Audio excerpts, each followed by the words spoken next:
övladının müstəqilliyi, arzulaması qalıcıdır.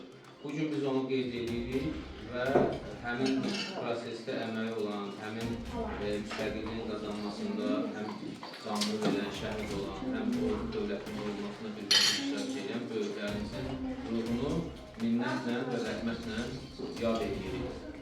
Siz də Azərbaycan Respublikasının vətəndaşları olacaqsınız, ölkənizi, dövlətimizi, vətənimizi sevmək hər birimizin borcudur və biz də Azərbaycan Dinləfəncilər Cəmiyyəti olaraq hər zaman sizlərin yanındayız, siz də bizim övladlarımızsınız.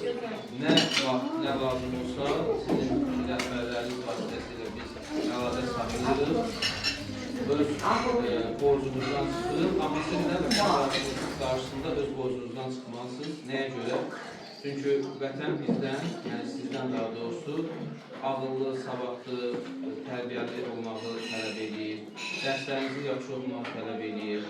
Azərbaycana gələcəkdə fayda vermək üçün, mütəxəssis kimi formalaşmaq üçün bugündən siz qarşısında hədəf qoymalısınız və gələcəkdə böyük insanlar olmalısınız. İndi nə qədər kiçik yaşınız olsa da, hər bir gələcəkdə bir vətəndaş kimi üzərinizə düşən öhdəliyi yerinə yetirməlisiniz. Vətəni çox sevməlisiniz, çünki hər birimizin bu vətən hər birimiz üçün əzizdir, bu dövlət hər birimiz üçün müqəddəsdir və biz bu müqəddəsliyi, əzizliyi daima qorumağa hazır olmalıyıq.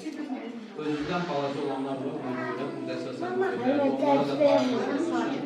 Onların bugün hamıdan çox qayğıya ehtiyacı var. Eyni zamanda biz Nur Uşaq Evinin çalışanlarına da təşəkkürümüzü bildiririk. Ayrıca xanım başda olmaqla hər birinizə öz minnətlərimizi ifadə edirik.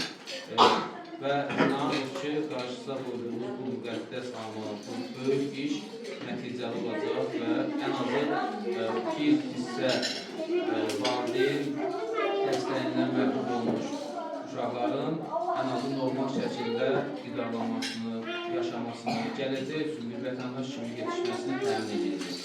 Çox sağ olun.